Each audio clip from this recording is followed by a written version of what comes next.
Halo Bapak Ibu, kembali lagi dengan saya. Perkenalkan, saya Alif. Di sini saya akan memberikan materi seputar tips membaca laporan keuangan untuk orang awam. Harapannya Bapak Ibu bisa lebih memahami laporan keuangan dan bisa diterapkan di perusahaan Bapak Ibu. Nah, tips membaca laporan keuangan untuk orang awam. Tips membaca laporan keuangan untuk orang awam. Bagaimana orang awam bisa membaca laporan keuangan? Oke, untuk memahami laporan keuangan, maka perlu dinamakan memahami neraca. Pertama, kalau neraca harus ada namanya posisi aktiva atau aset. Nah, aset ini Bapak Ibu itu adalah kekayaan. Jadi aktiva atau sama dengan aset itu adalah kekayaan. Isinya ada kas, bank, persediaan atau stok, piutang, dan harta tetap atau aset tetap seperti bangunan, kendaraan, dan mesin. Ketika paham bahwa neraca adalah posisi aktiva atau aset adalah kekayaan, maka diimbangi juga yang namanya kewajiban. Kewajiban ini adalah hutang. Hutang yang dimiliki perusahaan yang memiliki proyeksi untuk pembayarannya atau ada temponya, dan juga dibantu oleh sisi modal. Modal ini adalah berisi terkait dengan informasi sesuai dengan akta pendirian perusahaan, dan akumulasi terkait dengan keuntungan atau kerugian. Jadi, memahami neraca ada 3 posisi, yaitu aktiva atau aset, hutang atau kewajiban, dan modal. Karena 3 komponen ini adalah posisi keuangan di perusahaan Bapak Ibu. Ketika aktiva kita bertambah, maka modal kita juga kemungkinan bertambah. Karena apa? Diimbangi dengan namanya keuntungan. Jadi, kalau aktiva kita bertambah, harusnya di posisi kewajiban atau hutang, di posisi kewajiban dan modal, salah satu dari mereka juga bertambah. Maupun sebaliknya, jika aktiva kita berkurang, maka posisi hutang dan modal kita juga pastinya berkurang. Logikanya simpel. Karena apa? Aset sama dengan kewajiban ditambah dengan modal. Jadi kalau asetnya kita 1 juta, maka kemungkinan besar kalau kita nggak punya hutang, maka modal kita 1 juta. Otomatis sama gitu. Jadi neraca ini adalah kekayaan dan kewajibannya kita gitu. Lebih singkatnya seperti itu sih. Kalau modal adalah yang kita setorkan awal dan keuntungan setiap bulan yang didapat. Lanjut ya, kita masuk ke pahami laporan terkait dengan laba rugi. Laba rugi yang perlu ditekankan adalah di posisi omset. Terkadang orang awam sulit memahami omset. Omset itu adalah biasanya adalah penjualan bersih. Itu udah dikurangi diskon, udah dikurangi retur penjualan, maka disebutlah omset, penjualan bersih, seperti itu. Dan adanya HPP. Nah, seringkali teman-teman yang belum memahami keuangan atau akuntansi, HPP itu apa? HPP itu adalah harga pokok pembelian atau modal beli persediaan. Kita beli ke supplier itu adalah masuk ke HPP. Tapi jika pembukuannya diakui masuk persediaan dulu, stok dulu, maka HPP terbentuk ketika barang itu terjual. Jadi HPP ini muncul jika ada penjualan, bukan waktu kita beli menjadi HPP. Jika pembukaannya menggunakan metode pencatatan periodik. Dan fokus orang awam juga, kita harus tahu biaya totalnya berapa. Jangan lihat biaya secara global, karena orang awam seringnya lihatnya global. Nah, untuk kita sebagai orang awam, maka kita harus tahu global itu rinciannya seperti apa. Rinciannya misalnya ada biaya gaji, listrik, air. Nah, apakah dari komponen-komponen biaya-biaya tersebut ada yang bengkak nggak? Takutnya biaya operasionalnya secara global utuh dianggap biaya operasional perusahaan adalah tinggi, sehingga keputusan sering terjadinya salah. Nah, ketika kesalahan ini mengakibatkan pemutusan untuk biaya sering tidak tepat, sehingga perlu biaya apa yang bengkak? Mungkin promosinya, mungkin perjalanan dinasnya, atau mungkin biaya tetap seperti gaji dan lain-lain. Jadi, simak terkait dengan biaya rinciannya. Setelah itu, ada yang namanya laba kotor. Laba kotor ini adalah laba yang didapat sebelum biaya operasional, sebelum dikurangi biaya operasional. Oke, sebelum dikurangi biaya operasional. Karena menentukan margin kotor terkait dengan barang yang dijual. Nah, ini pelakunya bisa di bidang jasa atau barang ya. Dan ada selanjutnya laba bersih. ngomong laba bersih, maka yang dimaksud adalah sudah dari omset dikurangi modal dan dikurangi juga dengan biaya operasional, maka terciptalah yang namanya laba bersih. Cukup simpel seperti itu. Laba bersih menentukan perusahaan posisi kinerja di angka berapa, untung atau rugi gitu. Maka perlu evaluasi. Gitu ya Bapak Ibu, untuk membaca laporan keuangan harusnya tidak sangat sulit karena sudah saya jelaskan mana poin-poin yang penting gitu. Lanjut. Oke, selanjutnya kita masuk ke tips membaca laporan keuangan. Tipsnya adalah tipe membaca ada dua ya, tipe vertikal dan tipe horizontal. Kita jelaskan yang terkait dengan tipe membaca vertikal. Tipe membaca vertikal ini adalah tipe untuk menganalisa laporan keuangan yang biasanya fokus pada bulan itu. Misalnya bulan Januari, maka perbandingannya lihatnya di bulan Januari saja.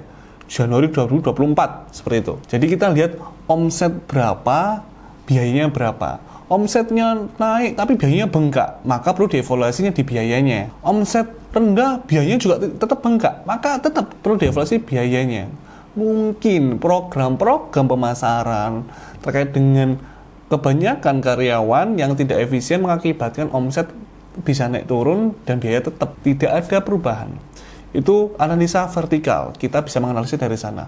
Maupun kekayaannya kita punya uang berapa, hutang kita juga semakin bengkak. Nah, kita tambah aset tetap, beli bangunan, hutang kita semakin bengkak. Kasnya bisa nggak nyukupi untuk per bulannya bayar hutang bank. Itu analisa vertikal, analisa yang fokusnya pada bulan itu saja. Itu tipe vertikal, oke? Selanjutnya tipe horizontal. Nah, horizontal ini adalah tipe perbandingan bulan ke bulan, yaitu dia fokusnya misal bulan Januari, Februari. Dari analisa vertikal dulu, baru dihorizontalkan. Biayanya kenapa beda dengan bulan lalu? Omsetnya kenapa beda dengan bulan lalu? Itu menjadi analisa program kerja terkait dengan evaluasi untuk bulan berikutnya. Seperti itu, untuk membaca laporan keuangan ada dua tipe. Oke, kita masuk saja langsung ke prakteknya ya. Oke, saya masuk ke neraca ya di sini. Sini ada bulan Januari dan Februari.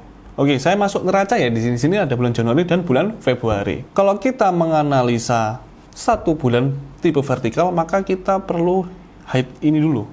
Kita fokus ke bulan Januari, misal seperti itu ya. Jumlah kas dan banknya kita 110 juta, kita punya jumlah piutang 270. Neraca pasti fokusnya dia akan mau investasi atau mau melakukan pelunasan kewajiban. Seperti itu, fokusnya dua. Kita punya harta apa, mau investasi atau untuk bayar hutang. Simpelnya itu. Mampu nggak ya dengan kita punya jumlah kas dan bank, yang paling liquid, kas dan bank dan piutang ya, paling cepat. Quick ratio-nya seperti itu ya. Ada kas bank dan piutang. Bisa nggak ya 110 juta ditambah 270, yaitu 380 untuk melunasi hutang kita 250. Ternyata bisa. Masih uangnya kembali untuk proses pelunasannya. Nah, disinilah yang kita perlu cermati, yaitu terkait dengan kemampuan kita. Kita punya stok 410 juta, berarti masih bisa jualan. Bulan depan kita harus menaikkan omset berapa dengan kemampuan kita punya stok 410 juta. Asetnya kita tetap dan modalnya kita tetap, tapi ada laba di tahan berjalan. Ini adalah keuntungan bulan berjalan, sesuai dengan keuntungan di laba rugi bulan Januari. Ngelingnya ke sini, ya. Gitu. Jadi, untuk membaca vertikal kita perlu neracanya perlu tahu yang di bulan itu. Maka setelah kita tahu di bulan Januari jumlah kas berapa, piutangku berapa, yang paling liquid, yang paling quick ya dibandingkan dengan hutang. Kalau masalah stok, maka itu ada keberusahaan untuk kita menggapai keuntungan uang gitu, untuk menginvestasikan. Kalau misalnya kita cukup untuk bayar hutang, maka kita bisa investasikan, mungkin beli stok lagi, atau mungkin beli aset lagi, atau mungkin diinvestasikan dalam bentuk saham, dan lain-lain, seperti itu ya. Kalau sudah kita lanjut di posisi untuk horizontalnya, di posisi neraca. Kita lanjut di posisi horizontalnya ya, membaca horizontal. Di bulan Februari, uangnya kita naik, hutangnya kita turun. Nah, mampu nggak kita untuk membayar hutangnya? Oke, itu sangat mampu. Ternyata cuma 210 juta. At least itu sangat mampu. Dan stoknya kita juga bertambah. Karena mungkin di bulan Februari kita untungnya lebih naik. Ternyata yes, kita ada keuntungan menjadi 67 juta. Nah, akumulasinya dari mana? Dari 31 ditambah dengan keuntungan bulan Februari. Menjadi akumulasi seperti itu. Nah, seperti itu. Untuk membaca laporan keuangan di posisi neraca, harusnya sangat simpel. Mana keputusan kita? Aset kita besar, utang kita kecil. pasti sehat gitu. Aset kita sedikit, hutang kita banyak, maka perlu evaluasi. Evaluasi mungkin terkait dengan investasi yang diperbaiki lagi. Mungkin perlu hutang lagi untuk beli stok, akhirnya harus jualan lebih besar lagi. That's it untuk neraca. Kita masuk ke laba rugi selanjutnya. Oke, kita laba rugi di bulan Januari. Di bulan Januari, kita bisa lihat penjualan bersih kita 382 juta untuk bulan Januari. Harga pokok penjualan kita 310 juta. Kita HPP-nya, margin pokoknya itu 81%. Maka kita mendapatkan keuntungan tuh 18%. Ya, laba kotor. Nah, kita mendapat laba kotor sekian. Rincian biaya-biaya, nah itu seperti sekian. Total biayanya menjadi 39 juta, hampir 40 juta. Maka yang kita evaluasi adalah rinciannya, mana yang menjadi pokok besarnya. Apakah biaya stoknya terlalu tinggi, atau biaya gajinya yang kurang efisien, atau pemeliharaannya yang terlalu tinggi. Dengan omset kita kurang dari 400 juta untuk UMKM. Nah, di sini kita cuma mendapat keuntungan laba perusahaan 32 juta. Nggak jauh beda dengan laba bersihnya 31 juta. Karena ada apa? Ada pendapatan bank ya, administrasi bank dan lain-lain. Mungkin itu minor, cuman yang kita perlu tahu adalah bunga pinjaman.